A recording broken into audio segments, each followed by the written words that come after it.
سود ہے یہ. جی جی بڑی بات ہے. تبلیغ کون کرے بھائی؟ مولوی صاحب لوگ. اور آپ کیا کریں گے؟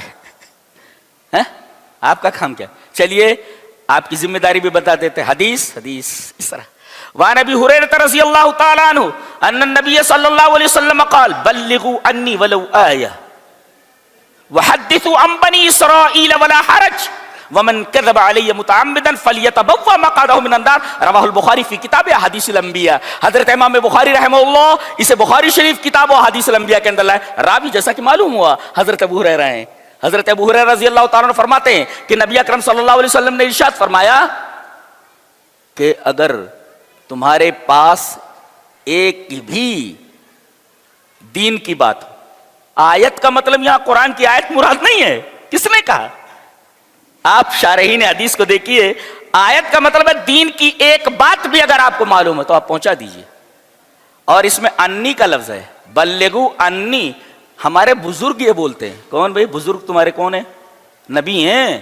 رسول تو کہہ رہا ہے کہ انی میری طرف سے بات پہنچاؤ. جی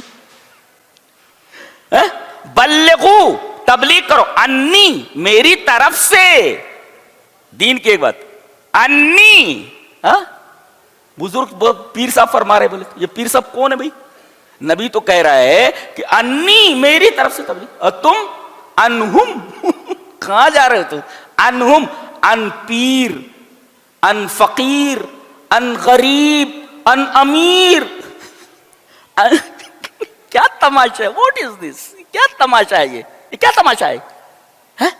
بلغوا انی میری طرف سے جو میں نے اللہ سے لی ہے, اللہ نے دیا ہے قرآن اور حدیث, وہ میں تم کو دے رہا ہوں, ان کی تبلیغ کرو اگرچہ دین کی ایک بات آپ کو معلوم ہے تو. وحدثوا عن بنی اسرائیل, اسرائیلی روایات بھی بیان کر سکتے ہو. اسرائیلی روایات کی 3 قسمیں, ذہن میں رکھ لو اس کو. ایک تو ہے ما یوافق الدین, یعنی دین کے موافق ہے, اور ایک ہے ما یخالف الدین, دین کے خلاف ہے. تو ما یوافق الشرع فینقل, نقل کر سکتے ہیں ہم. وہ ما یخالف الشرع فلا ينقل, اگر شریعت کے خلاف ہے تو اسرائیلی روایت نہیں بیان کر سکتے. وَأَمَّا الْمُشْتَبِهِ کہ بھئی فَلَمْ يَتَّزِ وَجْهُ, پتہ نہیں اس کی توجیہ معلوم نہیں ہو سکی صحیح ہے کہ غلط ہے, تو بیان کر سکتے ہیں آپ. کیوں؟ لِأَنَّ فِيهِ الْعِبَرَ وَالْعِزَاتِ, یا تصدیق نہ کرو یا تکذیب نہ کرو, فَلَا تُصَدِّقُوا وَلَا تُكَذِّبُوا, یہ تیسری قسم ہے. تو وَحَدِّثُوا عَن بَنِي إِسْرَائِيلَ وَلَا حَرَجْ, اس میں حرج کی بات, یہ تیسری قسم ہے. جی وَمَنْ كَذَبَ عَلَيَّ مُتَعَمِّدًا, حدیث کے نام پر کسی بھی قول اگر پیش کیا جائے گا تو گویا ایسا ہے کہ وہ اپنی جگہ جہنم میں بنا لے, جہنم میں بنا لے. بزرگوں کے قول کو حدیث کہہ کر نہیں بیان کیا جا سکتا, جھوٹ ہے نبی پر یہ. وَمَن جھوٹ بات رہے نبی, وَمَنْ كَذَبَ عَلَيَّ مُتَعَمِّدًا فَلْيَتَبَوَّأْ مَقْعَدَهُ مِنَ النَّارِ. تو آپ ایک بات بھی اگر آپ کے پاس ہے تو آپ پہنچائیے, صرف مولانا لوگوں کا کام نہیں. ہاں ایک ٹیم باقاعدہ ہونی چاہیے. ایک نقطہ بتاتا ہوں قرآن حکیم کا, بہت, یعنی آپ میری طرف متوجہ ہوں تو بولوں میں. دیکھو یہودی 2 کام کرتے تھے, اس کے مقابلے میں مسلمانوں کو 2 کام کرنے کے لیے کہا گیا ہے.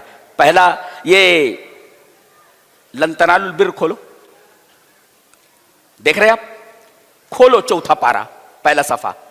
اللہ اہل کتاب سے کہہ رہے ہیں یہودیوں سے, یا اہل الکتاب لم تکفرون بآیات اللہ وانتم تشہدون, جانتے بوجھتے ہوئے تم اللہ کی آیات کا انکار کیوں کرتے ہو. تو یہودی لوگ اس طریقے سے تھے اہل کتاب کچھ جو انکار کرتے تھے اللہ کی آیات کا. آگے کہا گیا قل یا اہل الکتاب لم تصدون عن سبیل اللہ من آمن